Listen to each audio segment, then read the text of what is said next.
রুমের ভিতরে ঢুকি আমরা জানলা দরজাগুলো খোলার আগে আমরা একটা বৈদ্যুতিক লাইন দিই না?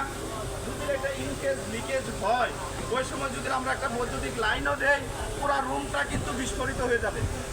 ওই সময় আমরা বলি কি যে গ্যাস সিলিন্ডার বিস্ফোরণ, আসলে কি পুরো রুমটা আমার গ্যাসে আবদ্ধ হয়ে গেছে। আবদ্ধ হওয়ার পরে আমি একটা বৈদ্যুতিক সুইচ দিছি, আমরা তো প্রায় টিভির স্টলে দেখি না এই বিষয়ে, দেখি তো নাকি?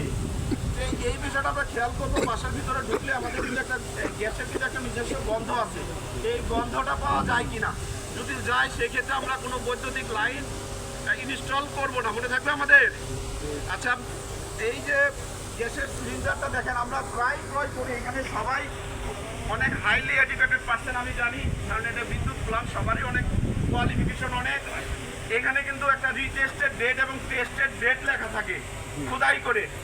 এই বিষয়টা আমরা অনেক সময় খেয়াল করি না, আমরা ক্রয়ের সময় এই বিষয়টা খেয়াল করে করব। মরিচা ধরা, বেশি মরিচা ধরা এই জাতীয় সিলিন্ডার আমরা ক্রয় করব না, ঠিক আছে? এখন গ্যাসের সিলিন্ডার আমরা সচেতন থাকার পরেও অগ্নিকাণ্ড ঘটে যেতে পারে না? সেই ক্ষেত্রে আমরা কিভাবে নির্বাপন করব ওটার একটা বাস্তব অনুশীলন দেখেন।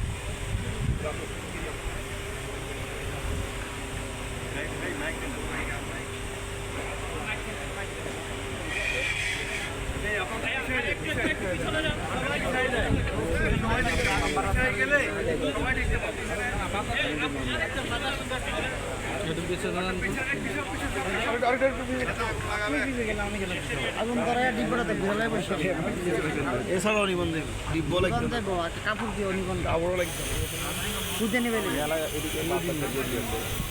আর যেন অক্সিজেন নাই আগুন খায় না।